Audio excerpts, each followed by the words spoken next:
Hello అందరికీ, welcome to my YouTube channel. నేను మీ రీతు.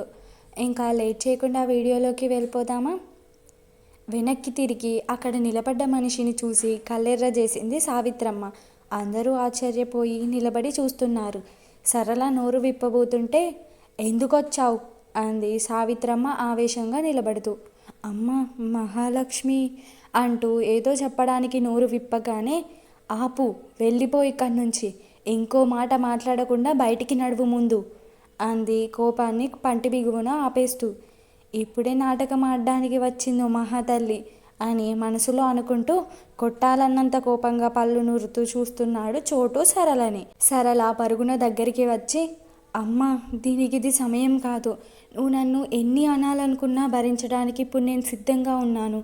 కానీ దానికి ఇప్పుడు అంత సమయం లేదు. ముందు అర్జెంటుగా నేను మహాలక్ష్మితో మాట్లాడాలి. ఒక్కసారి నా మాట వినమ్మా అంది కళ్ళ నిండా నీళ్లతో. ఆ కన్నీళ్లు నిజమని నమ్మకం కలగట్లేదు సావిత్రమ్మకి.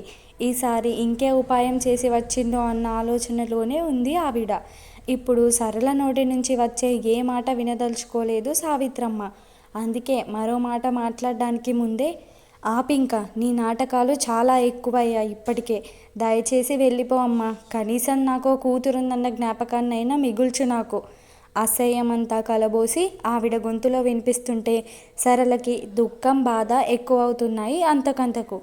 అక్కడే ఉన్న రిషి అప్పటికే వింటున్న ఆవిడ మాటలకి నిస్తేజంగా నిలబడి చూస్తుంది సరళని.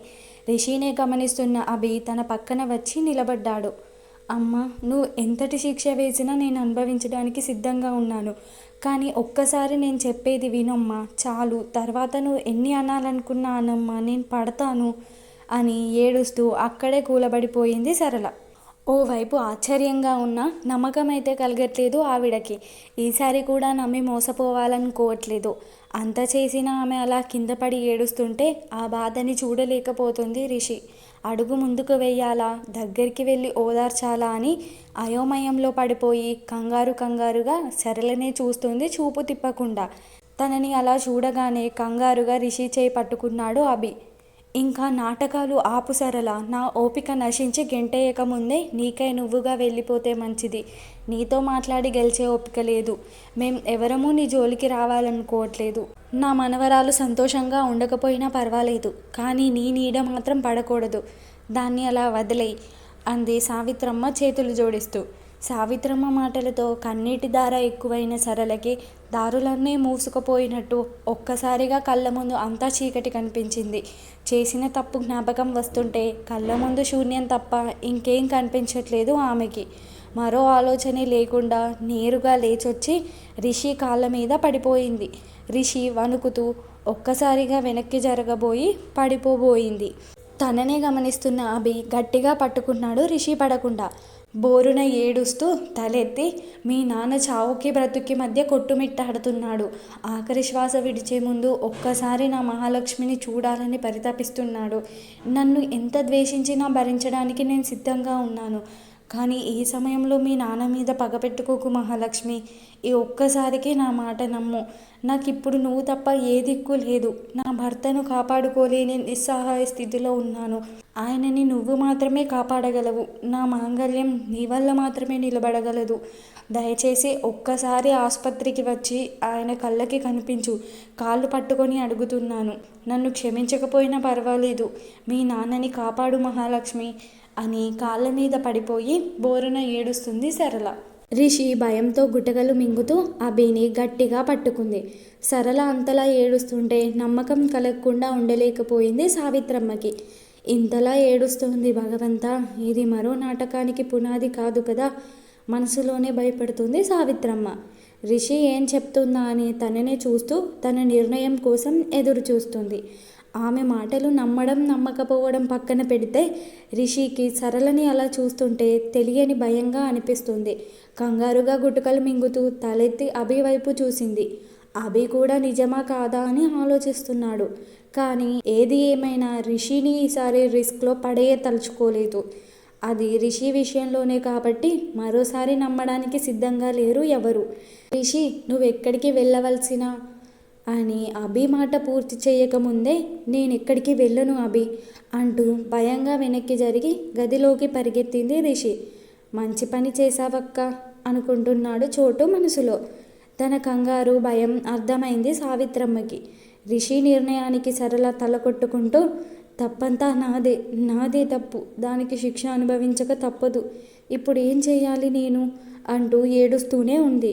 రిషి పరుగున గదిలోకి వచ్చి తలుపు వేసుకొని దానికి అలాగే ఒరిగి నోటికి చెయ్యి అడ్డు పెట్టుకొని అప్పటి వరకు దాచిన కన్నీళ్ళని వదిలేస్తూ ఉంది. నాన్న అంటూ ఏడుస్తోంది.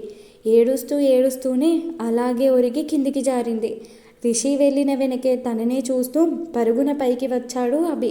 తలుపు తట్టగానే అభినే వచ్చుంటాడని అర్థమై లేచి తలుపు తీసి గట్టిగా అభిని చుట్టుకొని ఏడ్చేసింది రిషి. అభి ఓదారుస్తుంటే నాన్న అభి అంది బీరబోయిన గొంతుతో. ఇంత జరిగినా ఇంకా నాన్న అంటూ అంతలా ఏడుస్తున్న రిషి ప్రేమని చూస్తుంటే ఏం చెప్పాలో కూడా అర్థం కాలేదు అభికి. కన్నీళ్లతో ఉన్న రిషిని అలా చూస్తుంటే తన కళ్ళల్లో కూడా నీళ్లు తిరిగాయి. సరళని చూస్తుంటే ఇంట్లో అందరికీ ఏం చేయాలో అర్థం కావట్లేదు. సరళ కన్నీళ్లు చూడలేక నువ్వు చెప్పేది నిజమని నమ్మకం ఏంటి అని అడిగింది సావిత్రమ్మ. ఇలాంటి విషయంలో కూడా అబద్ధం చెప్తానా అమ్మ? గుండెపోటుతో దిక్కులేని వాడిలా హాస్పిటల్లో పడి కూతుర్ని కలవరిస్తున్నాడు. అప్పుడు మహాలక్ష్మికి చేసిన అన్యాయానికి ఇన్నాళ్ళకి ఆ దేవుడు మా మీద పగ తీర్చుకుంటున్నాడు. ఏం చేయాలమ్మా నేను? ఏం చేయాలి? ఇంకెలా మీకు నమ్మకం కలిగించాలి అని గుండె పగిలేలా ఏడుస్తోంది సరళ. మీరు చేసిన పనులకి ఇంకా మిమ్మల్ని నమ్మితే ఈసారి మా అక్కని నిజంగానే బ్రతకనివ్వరు. ఇంకా ఎందుకండి ఈ దొంగ ఏడుపులు? వెళ్ళిపోండి ఇక్కడి నుంచి. అసహ్యంతో చోటు గట్టిగా అరిచాడు. అవును, నేను తప్పు చేశాను. మీరు నన్ను నమ్మకపోవడంలో అర్థం ఉంది. కానీ నమ్మించేందుకు ప్రస్తుతం నా దగ్గర ఏ ఆధారం లేదు. నా కూతురు అంత అసహించుకోవాలని నా చేతులతో నేనే రాసుకున్నాను. ఈ చేతులతో పాపం చేశాను. దానికి ఫలితమే దాని తండ్రి ప్రాణం బలి తీసుకోవడానికి సిద్ధంగా ఉంది. ఏమీ చెయ్యలేని దుర్భర స్థితిలో నన్ను నిలబెట్టి చివరికి దాని కాళ్ళు పట్టుకునే స్థాయికి చేర్చింది అని చెప్తూనే చేతుల చాటున మొహం దాచేసి గుండెల్లో బాధంతా గొంతులో వినిపించేంత గట్టిగా రోదిస్తుంది.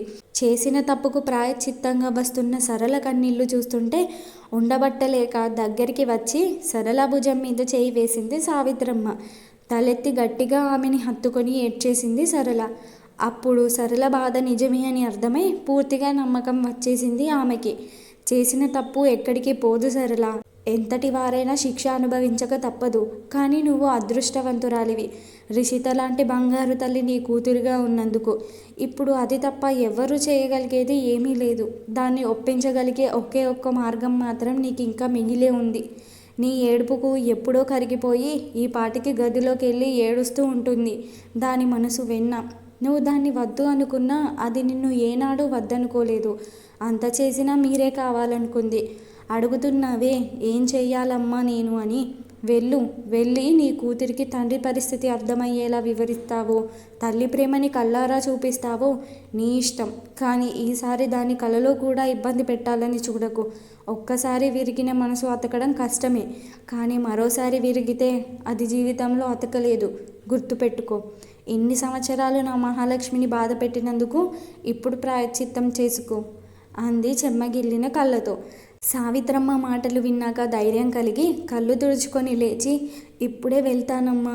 నా కూతురు నాకు కావాలి. దాన్ని దూరం చేసుకోవడానికి ఈసారి నేను సిద్ధంగా లేను. అది నాకు కావాలి అని పరుగున పైకి వచ్చింది. ఇంకా ఉంది గాయ్స్. ఈ స్టోరీ కనుక మీకు నచ్చినట్లయితే నా ఛానల్ని సబ్స్క్రైబ్ చేసుకొని బెల్ ఐకాన్ని ఆన్లో పెట్టుకోండి. అలాగే ఈ వీడియోని లైక్ చేసి షేర్ చేసి కామెంట్ చేయండి. Bye bye.